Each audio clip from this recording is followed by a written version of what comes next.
নমস্কাৰ, মই সূৰ্য শইকীয়া। আপোনালোকে চাই আছে খাটাং সংবাদ। এইখন দেশত আৰু নহয় কি, আজি আমি এনেকুৱা এটা ঘটনাৰ কথা ক'ম যিটো ঘটনা শুনিলে আপোনালোকো নিশ্চয় আচৰিত হ'ব। ধুমধামেৰে আয়োজন কৰা হৈছিল এখন বিয়া। দৰা কইনাৰ ঘৰত উখল মাখল পৰিৱেশ।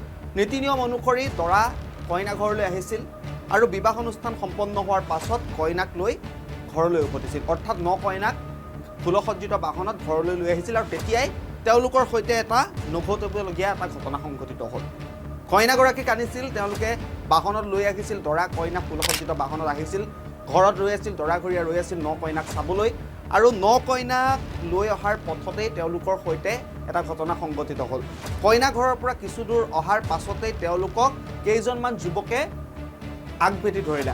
আগভেটি ধৰাৰ পাছত সেই যুৱককেইজনে তেওঁলোকক বন্দুক দেখুৱালে আৰু বন্দুক দেখুৱাই সেই কইনাগৰাকীক অপহৰণ কৰি লৈ গ'ল। কিন্তু কিয়?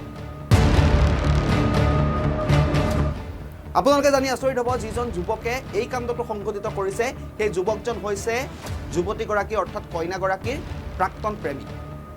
প্ৰেমত বিফল হোৱাৰ পাছতেই সেই যুৱকজনে অৰ্থাৎ প্ৰাক্তন প্ৰেমিকে যেতিয়া যুৱতীগৰাকীৰ অন্য যুৱকৰ সৈতে বিয়াৰ কথা গম পালে, তেতিয়াই লগত ৪-৫জন যুৱকক লগত লৈ বন্দুক দেখুৱাই আগভেটি ধৰি সেই কইনাগৰাকীক অপহৰণ কৰি লৈ গৈছে।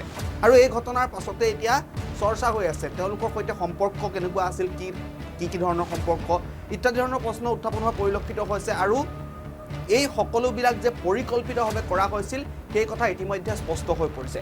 যুৱতীগৰাকীৰ নাম হৈছে ৰশ্মি আৰু ৰশ্মিৰ বিবাহ হৈছিল ৰিংকু নামৰ এজন যুৱকৰ সৈতে। আৰু সেই বিবাহ অনুষ্ঠান সম্পন্ন কৰি ঘৰলৈ উভতি অহাৰ পাছতেই আগবাটতে তেওঁলোকক ভেটি ধৰিছিল ৰশ্মিৰ প্ৰাক্তন প্ৰেমিকে, লগত ৪-৫জন যুৱক আছিল আৰু তেওঁলোকে বন্দুক দেখুৱাই সেই যুৱতীগৰাকী অৰ্থাৎ কইনাগৰাকী ৰশ্মি নামৰ যুৱতীগৰাকীক তেওঁলোকে অপহৰণ কৰি লৈ গৈছে। আৰু ইতিমধ্যে ভুক্তভোগী দৰা অৰ্থাৎ ৰিংকু নামৰ ব্যক্তিজন আৰক্ষীৰ কাষ চাপিছে বুলি জানিব পৰা গৈছে।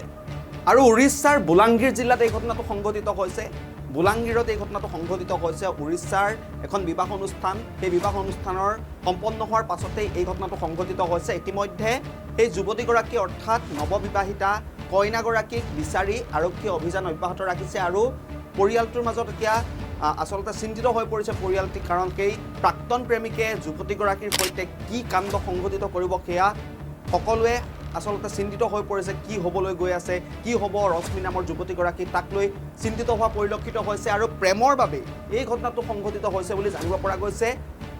প্ৰাক্তন প্ৰেমিকক ধোকা দি আন এগৰাকী যুৱকৰ সৈতে বিবাহ পাশত আবদ্ধ হৈছিল ৰশ্মি নামৰ যুৱতীগৰাকী আৰু সেই সকলোবিলাক কাম কাজ সম্পন্ন হৈছিল। বিবাহৰ সকলো অনুষ্ঠান, সকলো ৰীতি নীতি সম্পন্ন হৈছিল আৰু যেতিয়াই বৰযাত্ৰী উভতি আহিছিল অৰ্থাৎ কইনাক লৈ পেলাই, নৱবিবাহিতা কইনাক লৈ দম্পতীহাল যেতিয়া উভতি আহিছিল বাহনত, ফুলসজ্জিত বাহনত, আৰু তেতিয়াই এই প্ৰাক্তন প্ৰেমিকে সেই যুৱতীগৰাকীক অপহৰণ কৰি লৈ গৈছে। আৰু এই সমগ্ৰ ঘটনাটোৱে এতিয়া উৰিষ্যাৰ সেই বিশেষ অঞ্চলটোত এতিয়া এক প্ৰকাৰৰ তীব্ৰ চাঞ্চল্যৰ সৃষ্টি হৈছে আৰু আৰক্ষীয়ে ইতিমধ্যে অভিযান অব্যাহত ৰাখিছে বুলি জানিব পৰা গৈছে। আৰক্ষীয়ে আশ্বাস প্ৰদান কৰিছে ভুক্তভোগী দৰা অৰ্থাৎ ৰিংকু পেটেল নামৰ ব্যক্তিজনক যে অতি শীঘ্ৰেই ৰশ্মি নামৰ যুৱতীগৰাকীক তেওঁলোকে উদ্ধাৰ কৰিবলৈ সক্ষম হ'ব। আৰু আৰক্ষীয়ে